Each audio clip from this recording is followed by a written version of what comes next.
Hello, this is to tell you about my new ebook. I've written an ebook which will be available on Lulu and possibly in some other places, called Are Women Balloons? It has 22 pieces altogether, along with some afterwords and an introduction, and is a collection mainly of stories along with some factual articles about body inflation fetishism.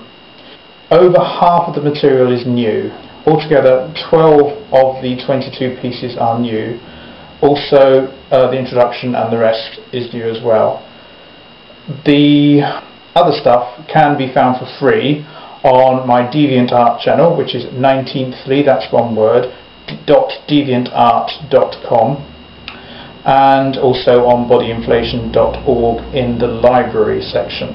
Okay, now the stories will be as follows. First of all, there will be an introduction which explains what it's about. I'm hoping to appeal to people who are interested in the psychology of inflation fetishism and other aspects of it, as well as people who are actually into inflation fetishism. Okay, so after that you have slow motion popping, stiff lower lip, which was the winner of one of the Pros That Blows competitions, Amanda the Balloon Girl, which I've read out on this channel, the Bates-Gerson device, or Bates-Gerson effect, I think, a serious case of hiccups, and then a new one, AAW, which is about 12,000 words long. That one is a medical scenario where a number of women are inflated. Then it's spontaneous human inflation, 5 stages, which is my notorious emotionally realistic inflation story. Simone, that's a spin-off of the Day in the Life of a Popper story. I'm intending to write a series on those. It's probably the longest story in the book. It's about 16,000 words long, and it's about a woman who is bullying someone for being obese, who ends up getting inflated as revenge. Then there's Packed Away. That's a deflation story, but it also includes some inflation, about a woman who gets a job with a interplanetary mining corporation and is made inflatable as a result. Then there's Birthday Presents, Revenge. Revenge is an old story. It actually dates from the 20th century. It's not under my name on bodyinflation.org, but it is in fact my story. Then there's Oxygen Therapy, which is old. A Day in the Life of a Popper, which is old again. It Could Happen to You. This is a series of inflation processes in the second person, so the idea is you read it and you imagine it happening to you, or you read it to somebody else and they imagine it happening to them. Then there's the new story, Honeymoon on Enceladus, which is set in the future and is a sequel to Amanda the Balloon Girl. And there is finally the Zip and the Scrunchy. The Zip and the Scrunchy is a story that I wrote for Interzone, which is a mundane science fiction story which involves inflation of 2 characters. Right, then there are the factual sections.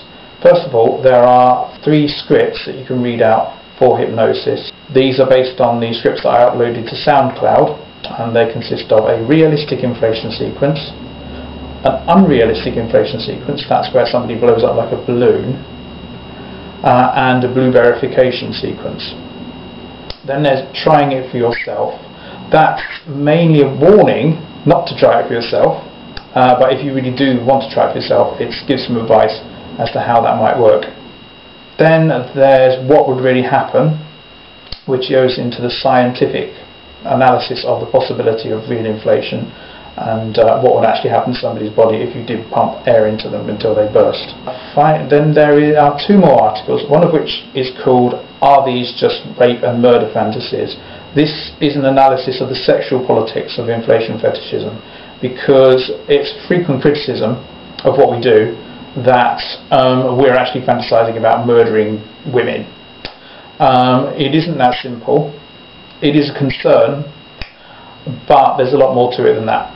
And finally, there is an article on the psychology of inflation fetishism, which looks into why we might have it, why it's turned on to us, possible causes, possible also effects on our lives that I had looked at by a psychotherapist and also by somebody who's quite skilled in psychoanalysis.